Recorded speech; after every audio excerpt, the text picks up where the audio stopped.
Kadapa central జైలుకు NIA అధికారులు వెళ్లారు. రాయచోటిలో అరెస్ట్ అయిన ఉగ్రవాది భార్యను ఎన్ఐఏ అధికారులు కస్టడీలోకి తీసుకున్నారు.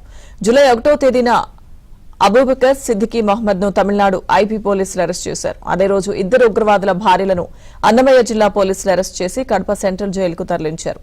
ఉగ్రవాదులతో సంబంధాలకు సంబంధించి విచారణ కోసం సైరాభానును ఎన్ఐఏ అధికారులు కస్టడీలోకి తీసుకుని విజయవాడ కార్యాలయానికి తరలించారు.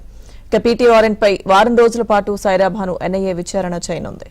ఎన్ఐఏ విచారణకు సంబంధించిన పూర్తి అప్డేట్స్ మా ప్రతినిధి శ్రీనివాస్ అందిస్తారు.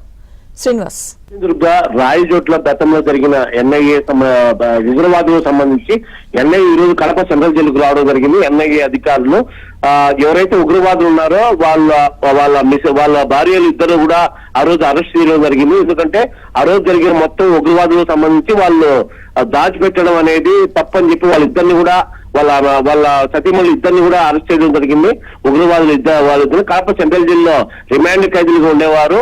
ఇప్పుడు జస్ట్ తమిళనాడు నుంచి వచ్చి వాళ్ళని తీసుకెళ్లడం జరిగింది. ఈ రోజు మొత్తం వాళ్ళని ఎంక్వైరీకి అని చెప్పి వాళ్ళ వారెంట్ కూడా తీసుకెళ్లారు. వాళ్ళు మొత్తం ఆ రోజు ఏం జరిగింది, ఇప్పటి వరకు వాళ్ళకి ఇంకా ఏమన్నా ఇండియాలో మొత్తం ఎక్కడైనా సంబంధాలు ఉన్నాయా అని చెప్పి మొత్తం ఎంక్వైరీ చేయడానికి అనేది అనుమతితోనే మొత్తం వారెంట్ తీసుకెళ్లడం జరిగింది.